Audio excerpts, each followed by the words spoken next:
रायपुर से अगली खबर है, जहां सेंट्रल जेल में कैदी की संदिग्ध मौत हो गई। बता दें, इलाज के दौरान दिनेश कुमार की मौत हो गई। दुर्ग जेल से लाया गया था रायपुर जेल। मेकाहारा में इलाज के दौरान संदिग्ध मौत हो गई। तो दिनेश को रेप के आरोप में बता दें कि सजा हुई थी। तो इलाज के दौरान दिनेश कुमार की मौत हो गई। दुर्ग जेल से रायपुर जेल लाया गया था। तो मेकाहारा में इलाज के दौरान संदिग्ध मौत हो गई। तो दिनेश को बता दें कि रेप के आरोप में सजा हुई थी।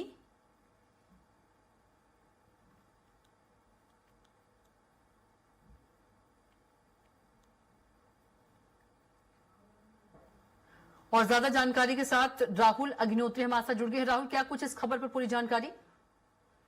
जी कविता, देखा जाए तो जेल के अंदर एक जो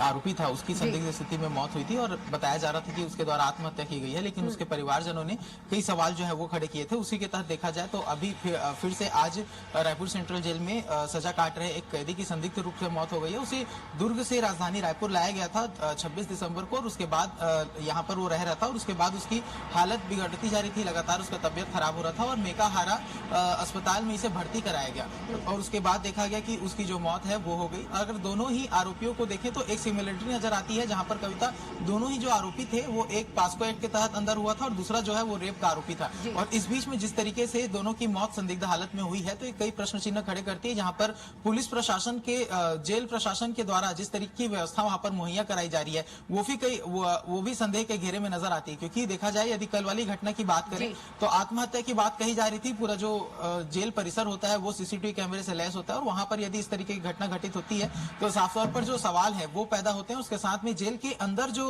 अगर भारतीय कानून व्यवस्था को समझा जाए तो संविधान ने हमेशा यहाँ के आरोपियों को सुधरने के अवसर देने के लिए जेल का निर्माण कराया गया था, जेल में उन्हें भेजा जाता है। लेकिन जिस तरीके की स्थिति जेल के अंदर देखने को मिलती है, जो रंगदारी करते हैं, जो बड़े आरोपी हैं वो ऐसे नए जब कोई भी आरोपी जेल के अंदर पहुंचता है तो उसे प्रताड़ित करते हैं, उसके साथ मारपीट करते हैं। और जिस तरीके की जानकारी कल निकल करके आई थी तो लगातार जो आरोपी अंदर पहुंचते हैं नए आरोपी तो उन्हें काफी प्रताड़ित किया जाता है। तो इसके भी संदेह यहाँ पर जताए जा रहे हैं। हालांकि देखा जाए तो जो आरोपी है उसको अस्पताल भी ले जाया गया था, उसकी स्थिति लगातार बिगड़ती देखने के बाद में। लेकिन अभी जिस तरीके से अभी स्थिति उत्पन्न हो रही है तो लगातार जो सवाल है वो जेल प्रशासन पर खड़े हो रहे हैं कि किस तरीके से जो पूरी व्यवस्था है जेल के अंदर संचालित है। पुलिस जो जेल के अधीक्षक हैं उसको लेकर भी प्रश्न चिन्ह कल वाले मामले में उनके जो परिवार के लोग थे उन्होंने खड़े किए थे। और आज भी देखा जाए तो गंज थाना क्षेत्र की जो पुलिस है वो पूरे मामले की पड़ताल में लगी हुई है। तो देखा जाए काफी गंभीर स्थिति है,